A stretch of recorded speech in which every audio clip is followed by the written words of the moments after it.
Welcome to the deep dive. We're taking on quite a heavy topic today. We're unpacking racial disparities in U.S. prison rates. Yeah, our plan is to really dig into the source material you've gathered, all the research, the data, and try to understand why. Why these huge differences? I mean, the basic numbers alone are pretty stark. The U.S. has, what, over 2.3 million people incarcerated now in 2025? That's right, 2.3 million, still way out of line globally, even though it's down a bit from the peak. Right, down from maybe 2.4 million back in 2009. But that visual you mentioned in the sources, African Americans are about 13% of the U.S. population, but make up something like 40% of the prison population. That just makes you stop and think. It really does. And that single statistic, well, it opens up so many layers, so many complex issues, which is what the sources try to unravel. Yeah. It's definitely not a simple picture. So that's our goal today, right? To sort of pull together what these sources are saying, peel back those layers, and figure out what's driving these numbers and, what it all means. Exactly. Understand the drivers and the impact. Okay, so let's start with that scale, the numbers themselves. We said 2.3 million incarcerated overall in 2025. Some states, like California and New York, have apparently cut their numbers, maybe 30% since 2010. Yeah, there have been some state-level reforms, which is important context. But the key thing the sources highlight isn't just the total number, it's the rate of incarceration by race. Ah, the rate. Right. Yeah. So data from the Sentencing Project for 2025 shows Black Americans are imprisoned at 5.1 times the rate of white Americans. 5.1 times. Wow. Yeah. Think about it like this. That means 1 out of every 81 Black adults is in state prison. For white adults, it's 1 in 405. Huge difference. A massive difference. And another thing the sources point out is how much this gap changes depending on where you are. Like in Wisconsin, it's apparently 9 times the rate. 9 times. Yeah. Incredible. And it's not just a black-white issue, is it? The sources mention other groups, too. No, definitely not. Hispanic Americans, they're about 18% of the population, but 23% of prisoners. So their incarceration rate is 2.4 times the white rate. And Native Americans are mentioned too, incarcerated at roughly 4 times the white rate. Although the sources are careful to note that getting reliable, complete data for Native Americans, especially state by state, can be a real challenge. Right, so these aren't just abstract numbers. They represent, real imbalances affecting actual people, families, whole communities. Precisely. And that leads to the next big question the sources tackle. Is this just about crime rates, or is something else going on? Yeah, because that's the easy assumption, isn't it? It is, but the data suggests it's much more complicated. The sources show these disparities pop up all through the criminal justice system, right from the beginning, like police contact. How so? Well, one analysis from 2024 found Black individuals are 2.5 times more likely to be stopped by police, and then 1.5 times more likely to actually be searched during that stop compared to white individuals. Okay, so it starts right there with who gets stopped and searched. And then the sources say it continues, like into sentencing. Absolutely. Once someone is arrested, the disparities don't vanish. The U.S. Sentencing Commission, the USSC, they found in 2023 that Black men, on average, get federal sentences that are 13.4% longer than white men for similar crimes. 13% longer for similar offenses. Mm-hmm. And add to that, a 2024 study from the Sentencing Project noted Black defendants are 20% more likely than white defendants to face mandatory minimum sentences for similar crimes. Wow. So what the sources really emphasize is how these patterns and stops, searches, sentencing, they all kind of connect. It suggests there are systemic things influencing the outcomes, not just about individual actions or the crime itself. Right, it points to the system itself playing a role. Exactly. Look at New York City's stop and frisk data from 2024. Black individuals made up 55% of stops, but they're only 22% of the city's population. That's a huge discrepancy. Yeah. Or that 2025 USSC report, it found Black men serve prison terms that are 4.7% longer than white men, even when they're in the same sentencing guideline category. It really underlines how the process itself seems to contribute to unequal results. Okay, so if it's not just about crime rates, then what are the root causes, according to the sources? They seem to point towards, well, history and bigger societal factors. That's a major theme, definitely. The sources consistently trace these disparities back to, well, the legacy of systemic racism throughout U.S. history. Like what specifically? They give examples like Jim Crow laws, obviously, which enforced segregation and denied rights for decades, limiting opportunities in ways that still echo today. And redlining that discriminatory housing practice. Even though it's illegal now, the sources argue it created wealth gaps and concentrated poverty in ways that haven't gone away. Data from the Fed Reserve in 2024, mentioned in the sources, shows 35% of Black households still had zero or negative net worth by 2025. And the war on drugs comes up a lot in the material, right? A huge factor. Launched back in the 70s, the sources argue that policies associated with it, like harsh mandatory minimums for drug offenses, hit Black communities disproportionately hard. Even if drug use rates were similar across races. That's the point made, yeah. The NAACP reported in 2025 that Black individuals account for 29% of drug arrests, despite data suggesting usage rates aren't that different from white individuals. So the argument in the sources is that these historical policies kind of baked racial bias into the system, into laws and how institutions operate. Okay, so that's the historical context. But what about now? How do current socioeconomic factors play into this, according to the sources? They definitely amplify the problems. It's like a cumulative disadvantage. Poverty is a big one. The Census Bureau in 2024 found the poverty rate for Black Americans was 18.8% compared to 7.3% for white Americans. Big gap. Huge. And education access is unequal too.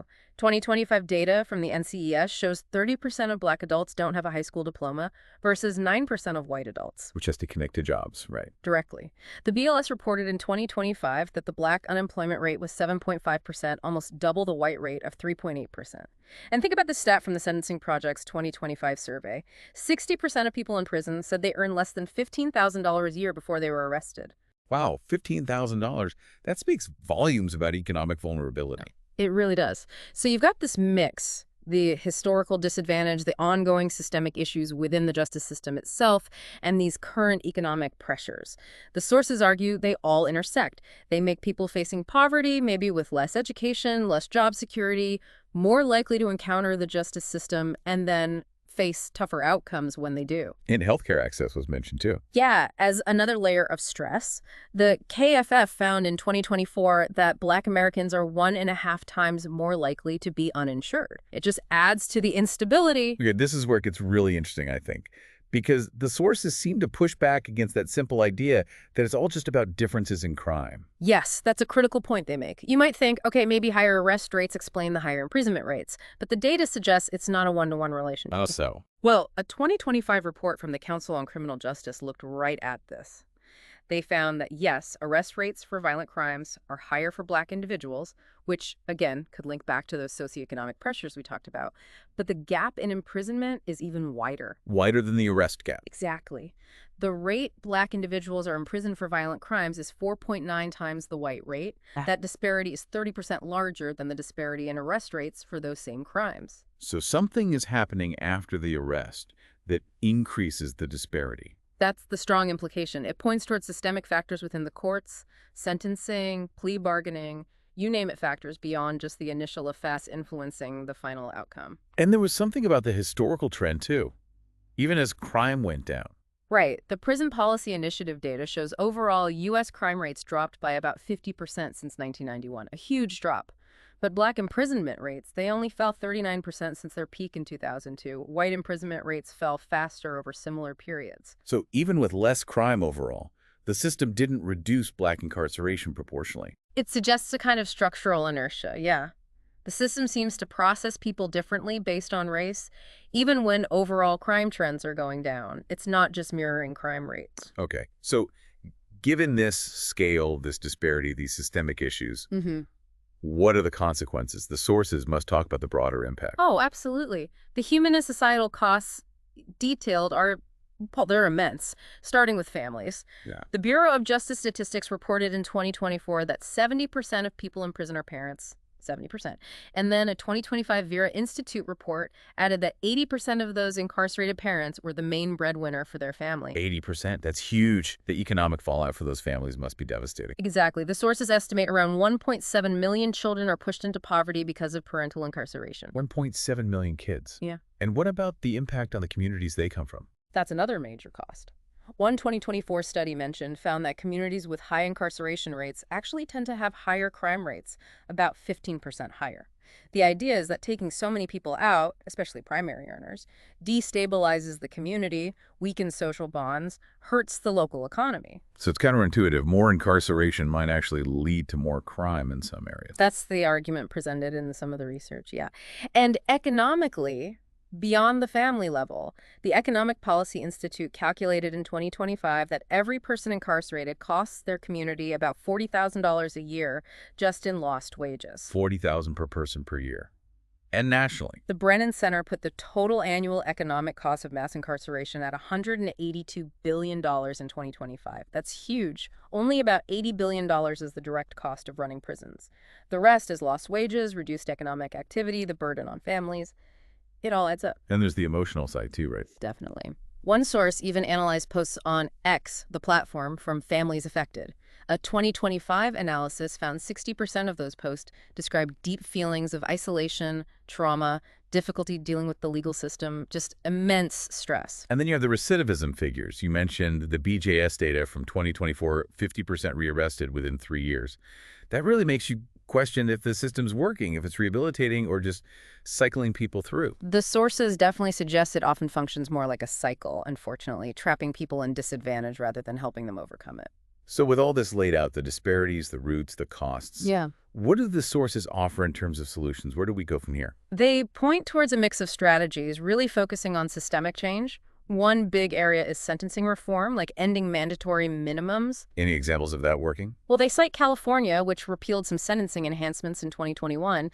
A 2025 state report suggested that helped cut average prison terms by about 10%. Small steps, maybe, but steps. Okay. What else? Education and job programs inside and outside prison are seen as crucial for breaking that cycle of recidivism.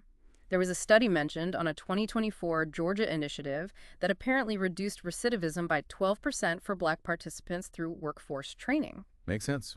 Address the economic vulnerability. What about policing? Policing reforms are key too, naturally.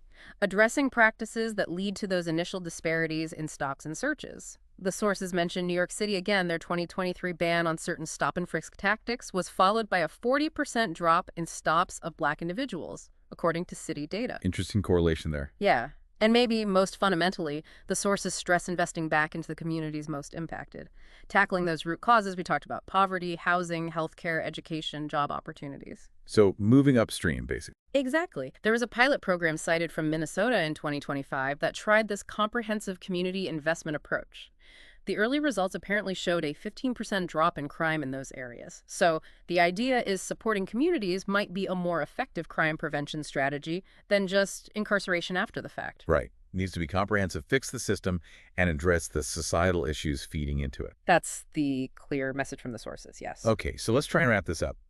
This deep dive into the source material, it really shows these huge racial disparities in U.S. prisons.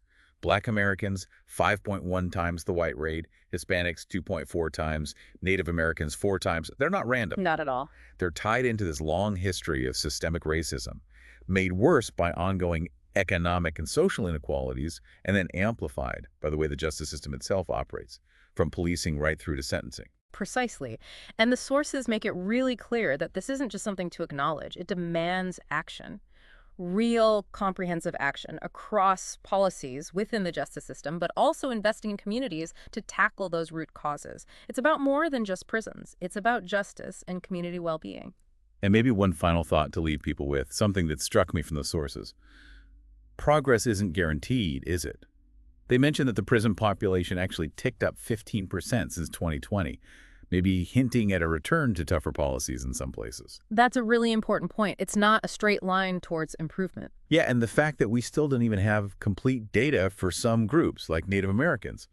It just reminds you to keep questioning, keep digging into the numbers of the narratives. Absolutely. Constant vigilance and questioning are needed. Well, this has been incredibly insightful, even if it's a heavy topic. Thanks for walking us through the sources. Exploring complex subjects like this one is really important. And if you, listening, found value in this discussion and you're looking for more great discussion topics that really make you think, you might want to subscribe to Mind Expansion Daily. Thanks for joining us on the Deep Dive. We'll catch you next time.